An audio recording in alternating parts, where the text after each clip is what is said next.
नमस्कार। ओम मधुवातारितायते मधुखरन्तु सिन्धव माद्वेर्न सन्त्वोषधी मधुनक्मुतस्सो पार्थिं रज मधुधोर्यस्तु न पिता मधुमानो वनस्पति मधुमा अस्तु सूर्य माद्वे गावो भवन्तु। ओम मधु ओम मधु ओम मधु। आज हम इस मंत्र के विश्लेषण करेंगे। अक्सर इसे ओम मधुवता मंत्र कहते हैं। यह मंत्र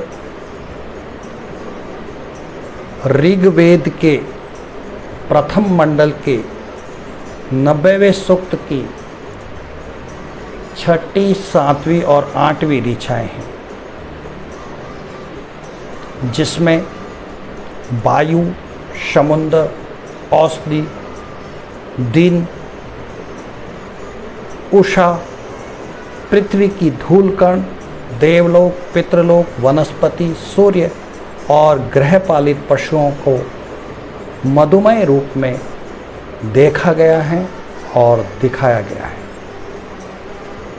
इस मंत्र को आनंद मार्ग प्रचारक संघ ने पारिवारिक सामाजिक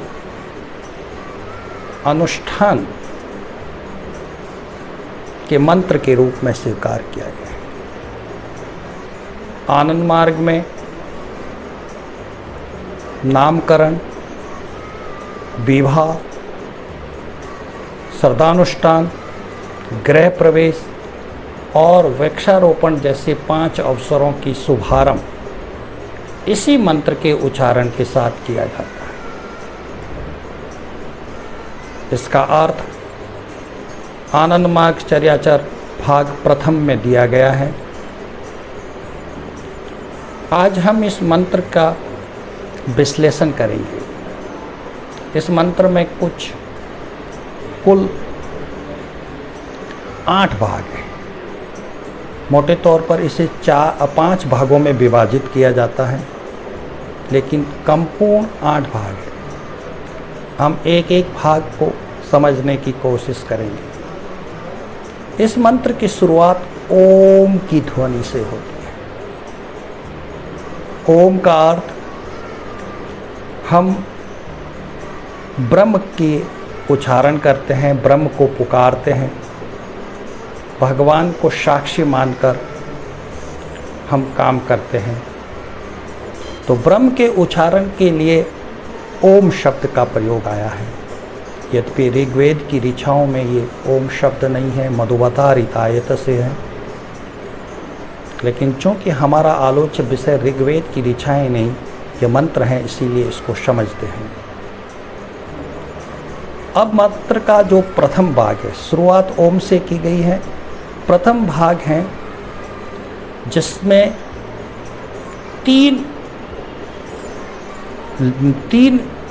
तथ्यों को लिया गया है: वायु, समुद्र और औषधि को। तो गाया गया है मधुवतारितायते मधुखरन्तु सिन्धव माद्वेर्न सन्तो वसधी।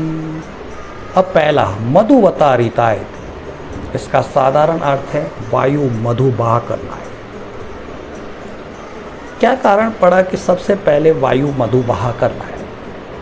अगर इसका विश्लेषण करें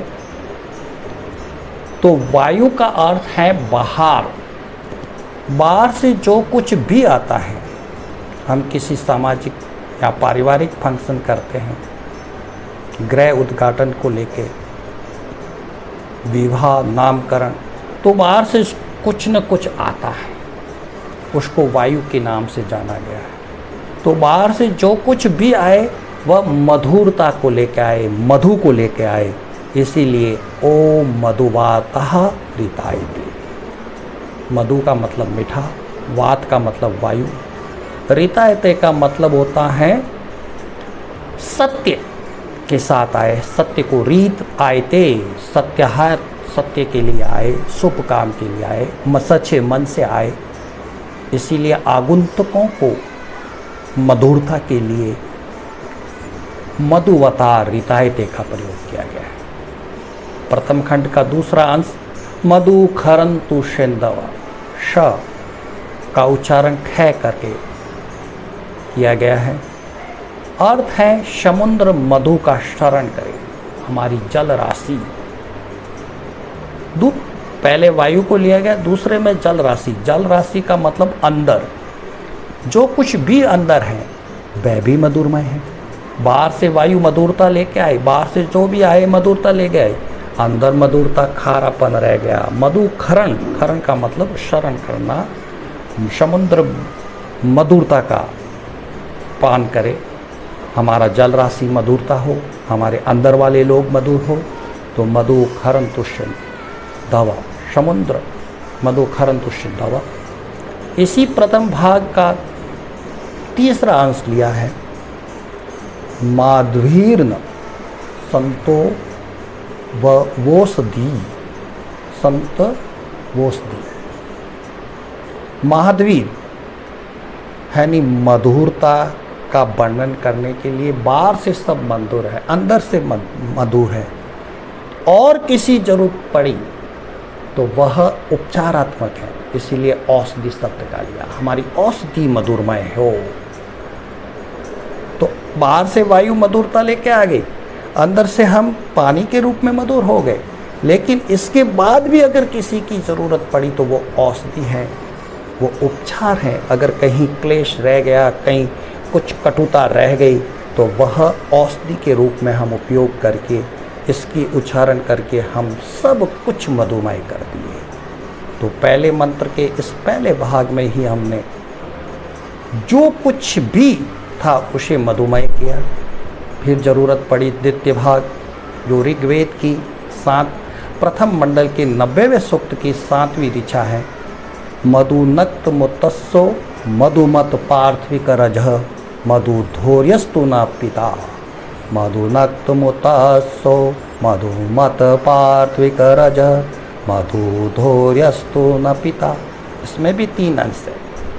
पहला है मधुनक्त मुतस्सो, हमारी दीवा रात्रि मधुमय हो।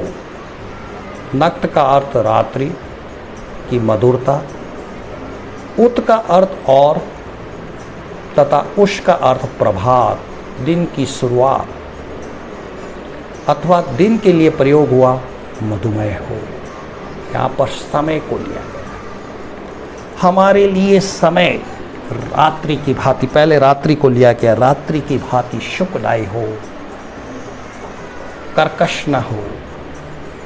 तो पहले भाग में हमने बाहर से आने वाले को मधुमय किया, अंदर वालों को मधुमय, रोग को जो कुछ भी रह गया औषधि मानकर उसे मधुमय किया। तो सबसे पहले, उसके बाद हमने समय, जिस अवधि के अंदर हम रह रहे हैं उनको मधुमय किया। फिर कहा कि मधुमत पार्थिक रज, मधुमत पार्थिक रज, पृथ्वी की धूली मधुमय हो। पृथ्वी की धूली को मधुमय किया गया, अर्थात हम स्थान, जो स्थान है, जिस परिवेश का उपयोग कर रहे हैं जिस अनुष्ठान के लिए, उस स्थान को भी मधुमय किया गया। मधु से भरी हुई, मिठास से भरा हुआ हो। और द्वितीय अंश के अंतिम तीसरा अंश कहता है मधुधोरस्तु न पिता, अर्थात देवलोक पितृलोक मधु के रूप में प्रतिभात हो। दोह का अर्थ होता है, द्योह का अर्थ है, द्योरस्तु न का अर्थ है आकाश। हम जिस वायु परिवेश में रहते हैं, जिस आकाश का, जैसे देवलोक या पितृलोक, यानी जहाँ हमारा आगमन मधुमय हो, हमारा निर्गमन मधुमय। हम मधुरता के साथ आए हैं, हम मधुरता के साथ ही लौटे। यह संपूर्ण आकाश मंडल मधुमय हो। तो इस तरह तृतीय भाग में हमने दिवारात्रि के रूप में समय को, पृथ्वी की धूल कण के रूप में स्थान को, आकाश के रूप में हम समग्र आगम निगम को मधुमय किया था। इसके बाद तीसरे अंश की ओर बढ़ते हैं, जो कहता है मधुमानो वनस्पति मधुमान अस्तु सूर्य माध्वीर्गावो भवन्तु न।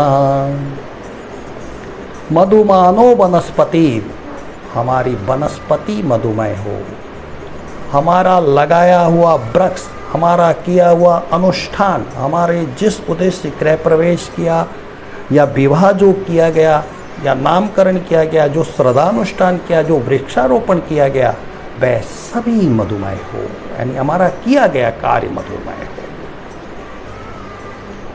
मधुमास्तु सूर्य, दूसरा भाग है, हमें रोशनी देता है, जो प्रकाश देने वाला सूर्य मधुमय हो, मधु से युक्त हो।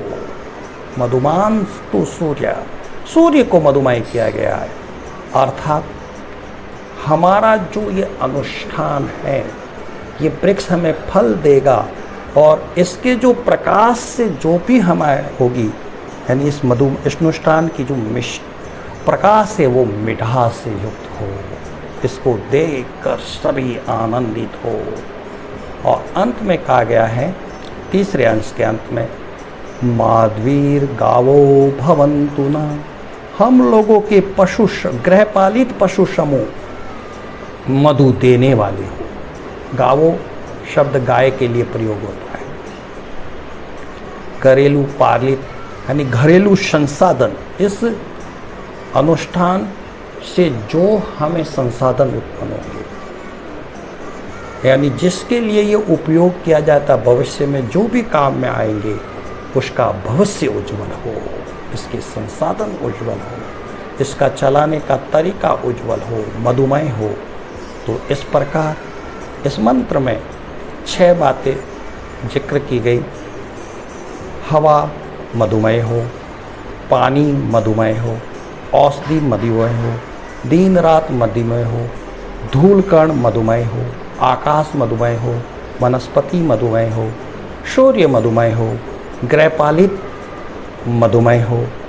इस तरह सभी का अनुष्ठान करने के बाद इस मंत्र का अंतिम, जिसको हमने नवा भाग या 5 मोटे रूप से 5वां भाग कहते हैं, कहते ओम मधु ओम मधु ओम मधु। अंत में भी हमने पहले तो केवल ओम का ही उच्चारण किया, अब ब्रह्म मधु, हमारा जो ब्रह्म है, हमारा जो सत्य ईश्वर है, वह आनंद मूर्ति है, आनंदमय है, मिठास से युक्त है, और अंत में सब कुछ उसके साथ मधुरता करके हमने इस मंत्र को, तो आनंद मार्ग के अंदर इस मंत्र को पारिवारिक जिस भी अनुष्ठान है या उत्सव है, तो उसकी शुरुआत में ये मंत्र किया गया है। जैसे नामकरण इसी मंत्र से शुरू होता है, हमारा विवाह कार्यक्रम इसी मंत्र के द्वारा संपन्न होता है, श्रद्धानुष्ठान इसी मंत्र के द्वारा करवाया जाता है, हमारा गृह प्रवेश इसी मंत्र के साथ करवाया जाता है, वृक्षारोपण इसी मंत्र के उच्चारण के साथ किया जाता है। हाँ, शिलान्यास के लिए एक अलग मंत्र है, और एक सामाजिक अनुष्ठान भ्राता द्वितीया के लिए अलग मंत्र है, छोटे से मंत्र हैं। बाकी अनुष्ठानों को सामान्य रूप से किए जाते हैं। हमारे मूलतः सामाजिक उत्सव, या कह सकते हैं जो उत्सव एक संघर्ष धन मंत्र के साथ में किया जाता है, जो हमारा धर्मचक्र मंत्र भी है। तो इस प्रकार हमने आज ओम मधुवता रीतायते मंत्र को देखा, उसका उच्चारण किया, और अंत में मैं ओम मधु ओम मधु ओम मधु के साथ अपने वक्तव्य के समाप्त करता हूँ। नमस्कार।